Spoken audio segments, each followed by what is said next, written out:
Zooming live on tape somewhere near Morning Star Church. It's time for a reality check. And now here he is with his trusty dog Bentley by his side. Your pastor and mine, Pastor Mike Schreiner.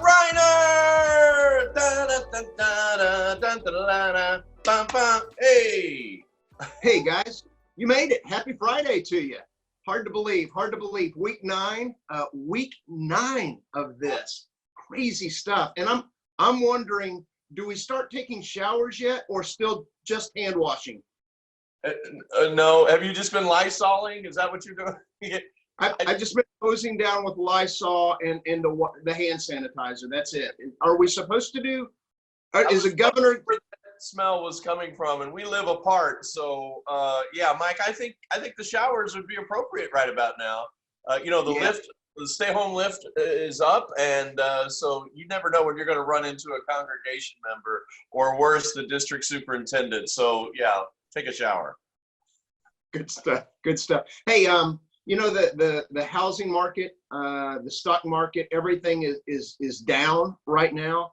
But here's an interesting little factoid. I checked Zillow yesterday, and right. my housing appraisal doubled. Are you sure? Really? I know you've been painting. Is that what this is about? No, it's honestly nothing to do with the paint at all. Some teenagers TP'd my house last night, and that's supply and demand. That must be double ply or something like that. Yeah. Hey, one more kind of public service announcement for you. I've been getting these knock jokes on my inbox, and I think it's what I've discovered is it's actually our Jehovah Witness friends working from home. Those are committed folks, man. We need to take They certainly are. You got to give them credit for their faithfulness. Yeah, absolutely. Hey, it's just you and me tonight again. We started this, just you and I, a couple, like 8-9 weeks ago, right? So yeah. It's kind of like on Saturday Night Live, the 5 Timers Club. So you're the first person here on the Reality Check 2 Timers Club. That's right. Hey, wait a minute. Now, I haven't been a 2-timer since high school, and I don't want Laura Lease watches this. So. Listen, but I know what's going on. I see how this works. You couldn't find a really good guest. You've had some home run hitters in the last few weeks. I mean, just terrific guests. And so I have to follow that. Is that what you're telling me? Well, quite honestly, you're always a heavy hitter in my book. And we have some great information that we need to share. And I know our congregation just loves to keep in touch with what's going on. And with all the content we've been producing, it's time to kind of just give them a little update on kind of the state of the church, right? That's fine. Your patronizing went about that long. You're like, oh, you're always a hard hitter, heavy hitter. And then let me tell you about all this other stuff too. It's all right. That's fine. It's fine. Go ahead. Whatever you want to do. You're right. We couldn't find anybody else. I knew it. Hey, in all seriousness, the governor kind of came on, and said, hey, we're going to start opening things up slowly, restaurants and beauty parlors, getting my hair cut very soon. I got my appointment made. I'm excited about that. What are some of the considerations that we're having to look at before we reopen the church, right? Right, absolutely. We've been meeting all week, Mike, as you know, and there's definitely a lot of things that we hadn't considered. Now, we did know that communion, when we come back together, communion was going to have to be different. We had to put off a baptism service until this fall, and that was extremely disappointed. We actually had a lot of candidates lined up, and so we were, really looking forward to that. We know now that we're not going to be able to pass an offering basket again, and so we're talking about that. But we're talking about putting, some receptacles in the back, some big boxes back there. So those who don't give online could just go ahead and drop it there and, no touchy that way. There were some things, though, that we hadn't realized. And as we got working on this, we started to go, this is a bigger problem than we thought. Biggest one, children's ministry. Now, Mike, I have the privilege of spending a lot of time in kids ministry, and I can tell you our volunteers and our kids are second to none. But there's a lot of hugging going on back there, and rightfully so. And the kids have been cooped up. And so what do you do when you bring them back to church? How do you keep those kids from, the answer is you don't. And so we couldn't do kids ministry, at least initially, and that's a bummer. Coffee service, I mean, we're just not set up like Starbucks, and so we probably have to suspend that. Ushers, get these ushers wearing gloves.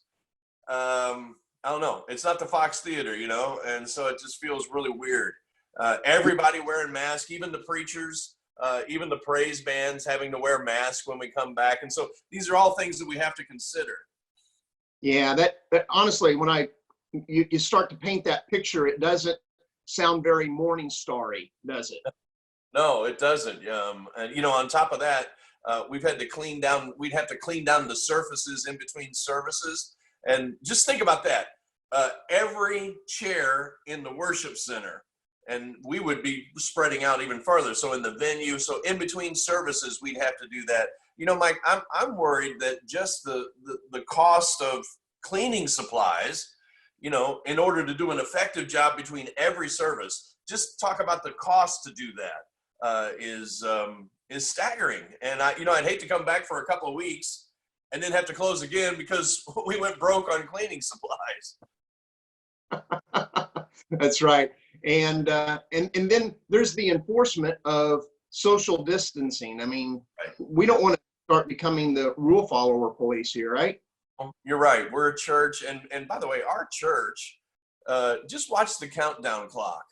And on the countdown clock, there's the scene where it's meet and greet time and people are hugging each other. And this, Morning Star is famous for being a welcoming church where people love each other.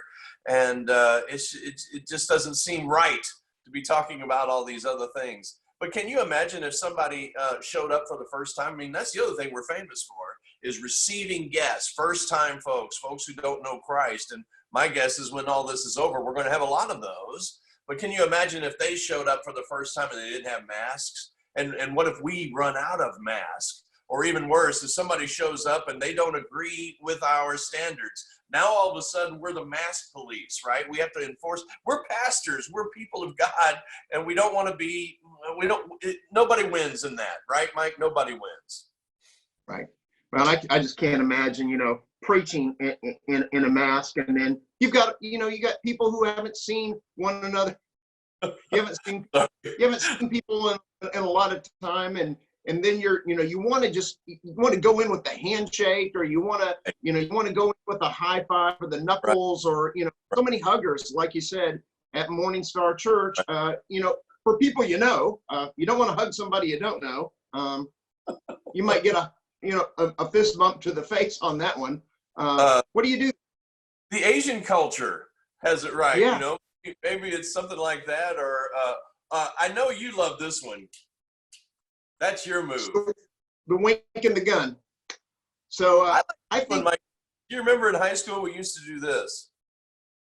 You remember? It was like, hey, I see you every day. Whatever. Good to see you again. Yeah. But that's fun. I don't know where it happened to that.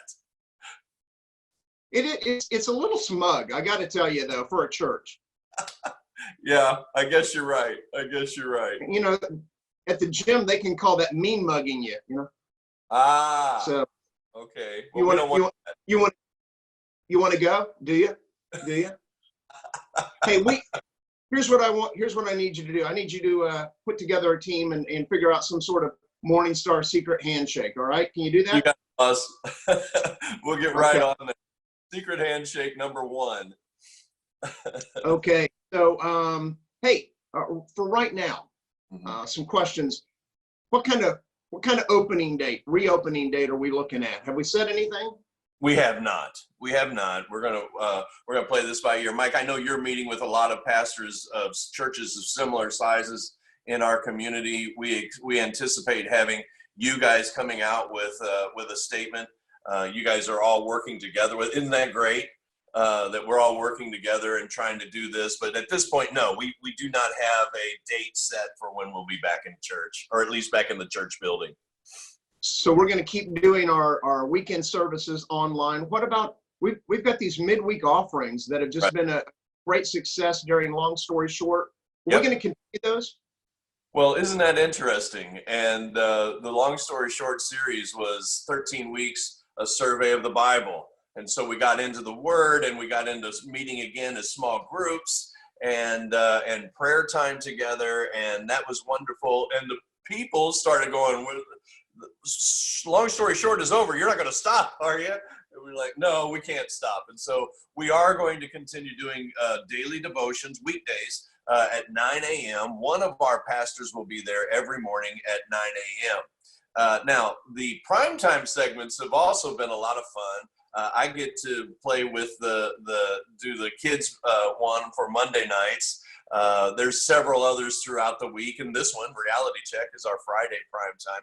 We have learned one lesson. We're going to move it down, so it's going to be at 7, not 8.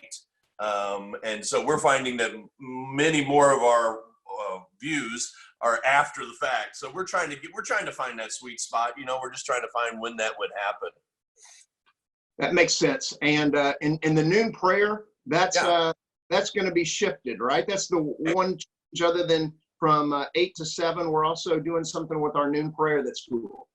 Yeah, we figure as people get back to work, that noontime prayer is not as easy to make.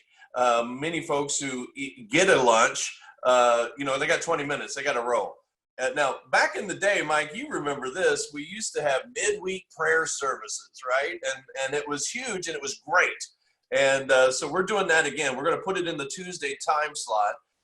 We did have that in our primetime slot as pastoral care.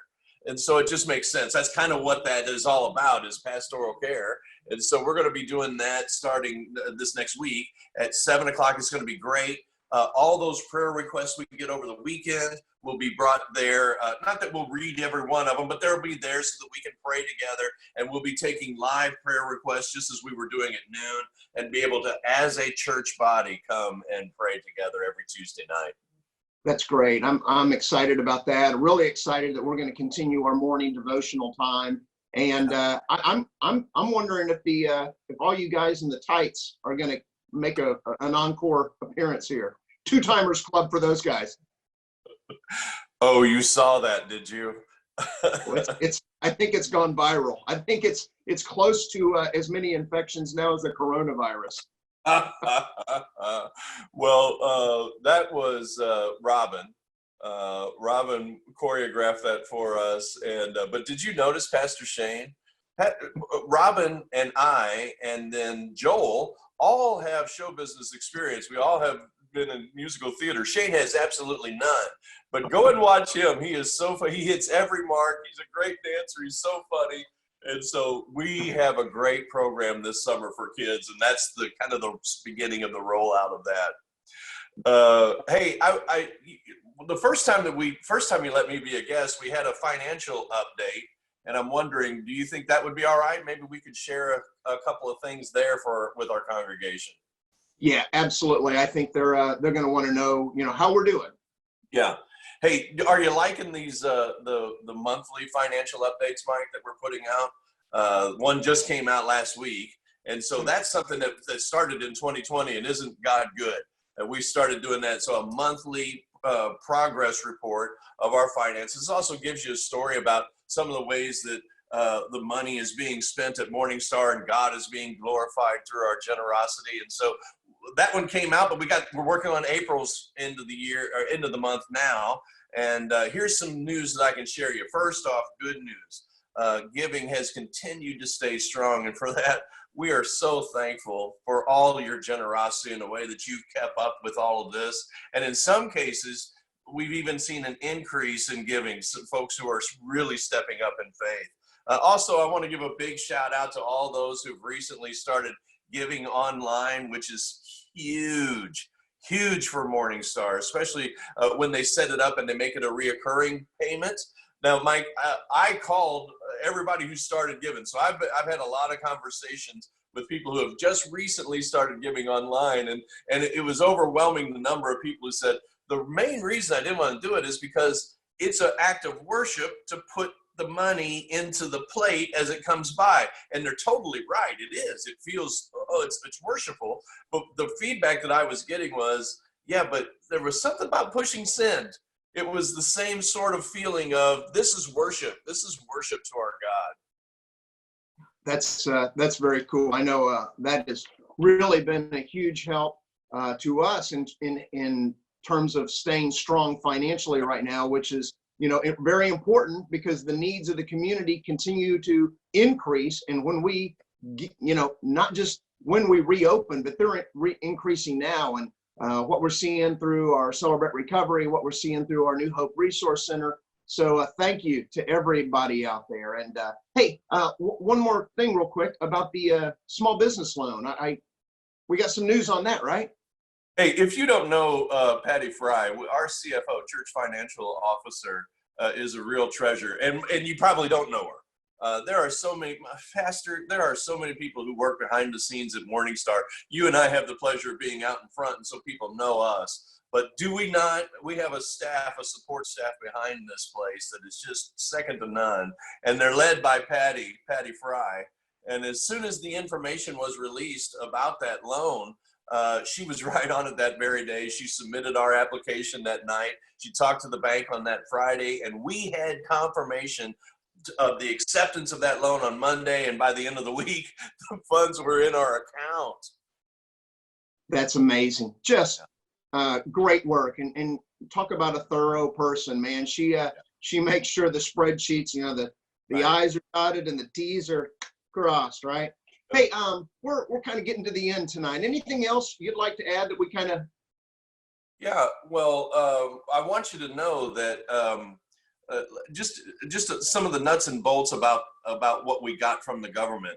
It is a loan that can turn into a grant, and so the way it turns into the grant is if you spend it correctly, and so it has to be given to employees. It was designed to keep America working, is what it is. And so we are documenting that so that we'll be able to show we put our entire team back on. This is why we have so much content. This is why we've been able to reach so many kids, teenagers, folks through CR, is because of this. And so we're spending the money on payroll that we receive from the government, on the payroll, and on some mortgage. And they let you do a few other little things around. It's not, plush. It's not extra. And so that's where that's going. But now here's the good news. Because our people have been so generous and so faithful in giving, we're finding that we're strong in other areas as well. And so, we're playing Joseph. You remember Joseph? He got favor with Pharaoh because the Lord told him there was a famine coming. And Joseph was the one who said, well, I'll put things away so that when the famine comes, we'll be strong. And that's what this has done. Your generosity, along with the government's grant, the loan that becomes a grant, is allowing us to put that money, because we know summertime always fades in the way of finances. And we know that this pandemic is not over yet. And so we've got a long way to go before we get there. And I want you to know that Patty's leadership and Pastor Mike, we're pinching pennies and we are saving up for the famine. It may never come, but if it comes, we will be ready, and Morningstar will come through this very strong.